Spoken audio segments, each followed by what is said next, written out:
नमस्कार, मैं doctor Anupama Saxena LBS college Kotputli से प्रथम वर्ष राजनीति विज्ञान की इस कक्षा में आप सभी का स्वागत है। बच्चों, पिछले 4 व्याख्यानों से मैं आपको स्वामी दयानंद सरस्वती के विषय में बता रही हूँ और इसके अंतर्गत मैंने आपको उनके जीवन, उनके सामाजिक विचार, उनके शिक्षा संबंधी विचार, दयानंद और भारतीय राष्ट्रवाद, दयानंद के राजनीतिक विचार और धार्मिक विचार, इन सब के संबंध में बताया। आज के इस व्याख्यान में हम दयानंद के आर्थिक विचारों और भारतीय राजनीतिक चिंतन को उनके योगदान के विषय में चर्चा करेंगे। तो चलिए शुरू करते हैं दयानंद के आर्थिक विचारों से। दयानंद के आर्थिक विचारों का ज्ञान हमें सत्यार्थ प्रकाश व वेद भाष्य आदि ग्रंथों से होता है। आर्थिक विचारों के संबंध में स्वामी जी ने किसी पृथक ग्रंथ की रचना नहीं की है। दयानंद सरस्वती के प्रमुख आर्थिक विचारों को कुछ बिंदुओं के अंतर्गत देखा जा सकता है, जिसमें पहला है अर्थव्यवस्था में शिल्प तथा विज्ञान के महत्व का प्रतिपादन। स्वामी दयानंद सरस्वती शिल्प उद्योग तथा व्यापार की प्रगति पर बल देते थे और व्यापार के विकास में विज्ञान की महत्ता को स्वीकार करते थे।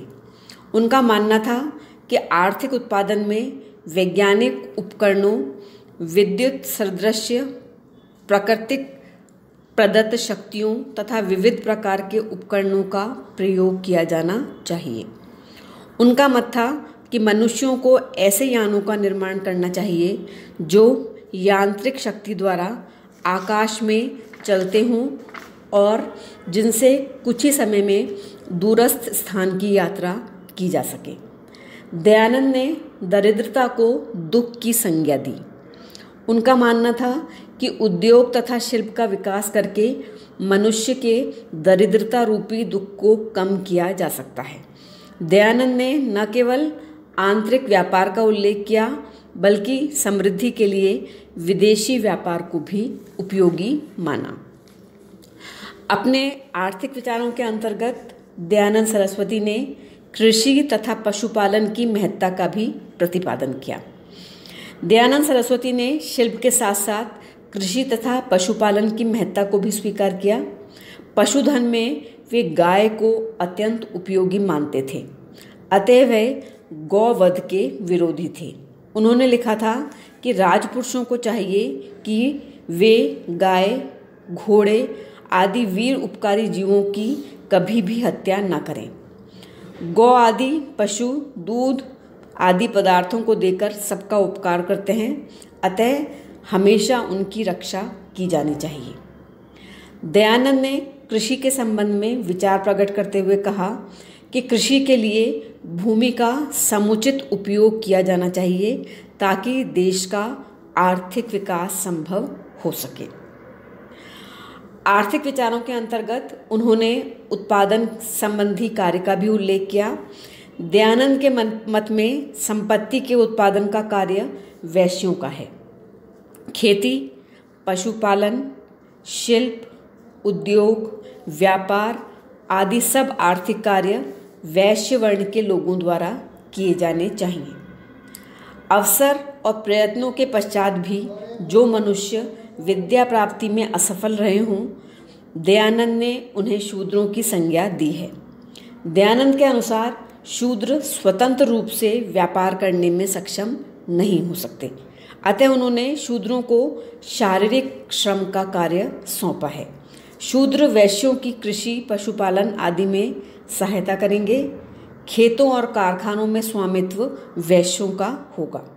इस प्रकार उत्पादन कार्य में वैश्यों और शूद्रों का प्रमुख स्थान है। अपने आर्थिक विचारों के अंतर्गत दयानंद सरस्वती ने ब्याज व्यवस्था का भी उल्लेख किया। दयानंद ने रुपयों को ब्याज पर देना उचित बताया है, लेकिन उनकी मान्यता थी कि ब्याज की दर अधिक नहीं होनी चाहिए। ब्याज को शामिल करने के बाद ऋण की मूल राशि किसी भी दशा में दुगनी से अधिक न हो, चाहे उसे अदा करने में 100 वर्ष ही क्यों ना लग जाए। इसके अतिरिक्त अपने आर्थिक विचारों के अंतर्गत दयानंद ने कर व्यवस्था का भी उल्लेख किया है। राज्य के कार्य जो ब्राह्मणों और क्षत्रियों द्वारा किए जाते हैं, प्रजापालन, सुख वृद्धि और शिक्षा आदि से संबंधित कार्य जो राज्य को सौंपे गए हैं, उन्हें करने के लिए धन की आवश्यकता होती है। राज्य यह धन स्वामी दयानंद के अनुसार करों के द्वारा प्राप्त करता है। स्वाभाविक रूप से यह धन वैश्य ही प्रदान करेंगे, क्योंकि खेती, व्यापार, शिल्प आदि द्वारा वे ही संपत्ति का उत्पादन करते हैं। दयानंद की मान्यता है कि राजपुरुष तभी कर लेने के अधिकारी हो सकते हैं जब वे निरंतर प्रजा की रक्षा करें। यदि वे प्रजा की रक्षा करने में सक्षम न हों तो उन्हें कर प्रदान नहीं किया जाना चाहिए। तो ये थे बच्चों स्वामी दयानंद सरस्वती के आर्थिक विचार। अब हम स्वामी दयानंद सरस्वती के योगदान से संबंधित चर्चा करेंगे। स्वामी दयानंद आर्य समाज के संस्थापक तथा अग्रणी नेता थे। वे एक विद्वान पुरुष थे तथा अपने धार्मिक साहित्य के पूर्ण जानकार भी थे। वे समाज सुधारक थे। अपनी व्यक्तिगत निंदा को सहन करते हुए भी उन्होंने अपने कर्तव्य को कभी भी नहीं छोड़ा।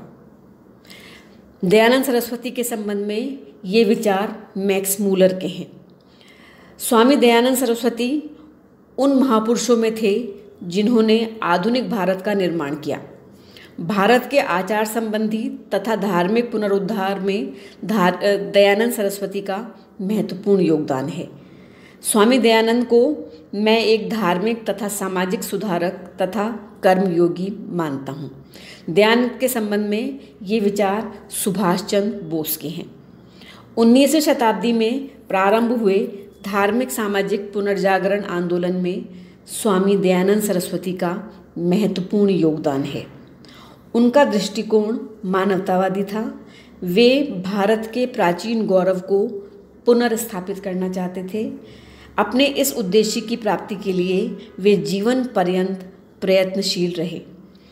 धर्म, शिक्षा, समाज आदि क्षेत्रों में सुधार कार्य करते हुए उन्होंने न केवल प्राचीन भारतीय सभ्यता और संस्कृति के गौरव को पुनर्स्थापित करने का प्रयत्न किया, बल्कि उनके ये प्रयत्न भारतीयों में राष्ट्रीयता की भावना पल्लवित करने में भी सहायक सिद्ध हुए। स्वामी दयानंद की प्रमुख देनों या योगदानों को कुछ बिंदुओं के अंतर्गत देखा जा सकता है। सबसे पहले उनका धार्मिक क्षेत्र में योगदान। दयानंद के काल में हिंदू धर्म की दशा अत्यधिक शोचनीय थी। कर्मकांडों तथा कुरीतियों की अधिकता में हिंदू धर्म अपना वास्तविक रूप खो चुका था। अतः दयानंद ने अपनी संपूर्ण शक्ति हिंदू धर्म के पुनरुत्थान में लगाई। उन्होंने हिंदू धर्म को पतन की स्थिति में लाने वाले पाखंडों जैसे मूर्ति पूजा, बहुदेववाद, अवतारवाद आदि का विरोध किया तथा एकेश्वरवाद पर बल दिया। डॉक्टर राधाकृष्णन ने कहा है कि एक भगवान की पूजा दूसरा जाति, रंग और धर्म के भेदभाव से ऊपर उठकर मनुष्य की सेवा दो बुनियादी सिद्धांत थे जिनकी दयानंद ने स्थापना की। वेदों में निहित ज्ञान को जनता के सम्मुख प्रकट करके दयानंद ने भारतीयों में आत्मविश्वास, स्वाभिमान और आत्मगौरव की भावनाएं जागृत की। तो ये था उनका धार्मिक क्षेत्र में योगदान। सामाजिक क्षेत्र में भी स्वामी दयानंद का योगदान महत्वपूर्ण है। स्वामी दयानंद सरस्वती महान समाज सुधारक थे। उन्होंने स्त्री को वेद अध्ययन का अधिकार देकर उसे पुरुषों के समकक्ष स्थान दिलाने का प्रयत्न किया। उन्होंने पर्दा प्रथा, बाल विवाह, बहुविवाह, दहेज प्रथा, मृत्यु भोज आदि सामाजिक कुरीतियों का विरोध किया। दयानंद ने अछूतों के उद्धार के प्रयत्न भी किए। अछूतों को यज्ञोपवीत धारण करने का अधिकार दिया। उन्हें शिक्षा का अधिकार भी उनके द्वारा दिया गया। इसके अतिरिक्त दयानंद के प्रयत्नों से देश में अनेक अनाथालयों, विधवा आश्रमों और सुधार केंद्रों की स्थापना की गई। दयानंद का शिक्षा के क्षेत्र में भी योगदान उल्लेखनीय है। दयानंद सरस्वती ने शिक्षा को बहुत अधिक महत्व दिया। उनके मत में व्यक्ति, समाज और राज्य की उन्नति तथा सुख समृद्धि उसी दशा में संभव है जब स्त्री और पुरुष शिक्षित हों। सरकारी स्कूलों में जो शिक्षा दी जाती थी उसे दयानंद सरस्वती ने संपूर्ण नहीं माना। उनके विचार में इस प्रकार की शिक्षा राष्ट्र विरोधी तथा चरित्र नाशक थी। अतः दयानंद द्वारा स्थापित आर्य समाज ने ऐसे विद्यालय तथा कॉलेज स्थापित किए जिसमें आधुनिक ज्ञान विज्ञान के साथ वैदिक धर्म की शिक्षा की व्यवस्था भी थी। इन सब के अतिरिक्त भारतीय राष्ट्रवाद के क्षेत्र में भी दयानंद सरस्वती का योगदान अत्यधिक महत्वपूर्ण माना जा सकता है। दयानंद सरस्वती ने भारतीय राष्ट्रवाद के क्षेत्र में उल्लेखनीय योगदान दिया। उन्होंने भारतीयों में व्याप्त हीनता के बोध को दूर करने का प्रयास किया तथा उनमें नवचेतना, स्वाभिमान, आत्मविश्वास और आत्मगौरव की भावनाएं उत्पन्न की। उन्होंने देशवासियों में स्वधर्म और स्वदेश के प्रति ममत्व और स्वाभिमान उत्पन्न करने के लिए वैदिक धर्म का सहारा लिया। दयानंद ने स्वदेशी पर बल दिया तथा राष्ट्रीय शिक्षा पद्धति विकसित की जिसने राष्ट्रीयता के विकास में निर्णायक भूमिका निभाई। यहाँ यह भी महत्वपूर्ण है कि भारतीय स्वतंत्रता संग्राम से जुड़े अनेक देशभक्तों ने आर्य समाज से प्रेरणा प्राप्त की थी। दयानंद सरस्वती ने राष्ट्रीयता से ओतप्रोत विचारों के कारण वीर सावरकर ने भी उन्हें स्वाधीनता संग्राम का प्रथम योद्धा कहा। दयानंद के योगदान के संदर्भ में डॉक्टर राधाकृष्णन के शब्द उल्लेखनीय हैं। उन्होंने कहा था कि हमें यह नहीं भूल जाना चाहिए कि स्वामी दयानंद जैसे महान व्यक्ति के हम कितने ऋणी हैं।